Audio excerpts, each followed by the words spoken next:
Bonjour les amis. Aujourd'hui, je vais vous présenter une opération de rénovation d'un un escalier en bois, qui était avant revêtu d'une moquette, hein, une moquette rouge assez redoutable. Et là, j'enlève cette moquette pour la remplacer du parquet.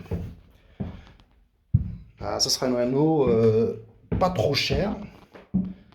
Et je pense que le résultat va être assez satisfaisant au vu au vu de la prestation. Vu que l'escalier est en bois, est assez grand. Et, et faites attention aux devis qui sont souvent exorbitants pour la rénovation d'un escalier ou pour l'habillage d'un escalier en parquet. Donc là, pour cette opération, donc là, j'ai commencé par enlever toute la moquette. Et là, je suis en train de gratter toutes les peintures, toutes les colles, pardon. Voilà. Donc là, j'ai déjà gratté une bonne partie voilà, une bonne partie de la colle. Il faut tout enlever, hein. Il faut gratter toute la colle pour qu'on puisse coller dessus à nouveau le parquet. Sachant que je vais utiliser un parquet flottant, mais qui va être collé sur les marches avec une colle néoprène. Donc le parquet, ça va être le même que celui-là. Voilà, c'est un parquet assez sympa, qui a une épaisseur de 10 mm et qui est en bois massif, enfin en bois contre-collé.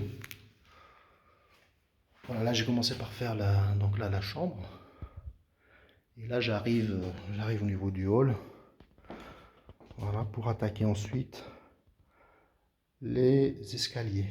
Sachant que donc je vais découper en fait les lames en fonction de mon emmarchement, de la marche et de la contre-marche. Voilà, ça c'est vraiment une réno qui ne va pas vous coûter trop cher, vraiment bon marché, mais je pense que le résultat va être assez sympathique. Donc les liaisons entre la marche et la contre-marche va être fait bien sûr avec un nez de marche. Il y aura un nez de marche qui va être posé là. Je suis parti sur un nez, je pense que je vais mettre un nez de marche en PVC. Gris anthracite. PVC parce que c'est mieux que de mettre du métal. Si jamais on rate une marche, on se fait moins mal sur un nez de marche en PVC plutôt qu'un nez de marche en alu ou autre métal. Voilà.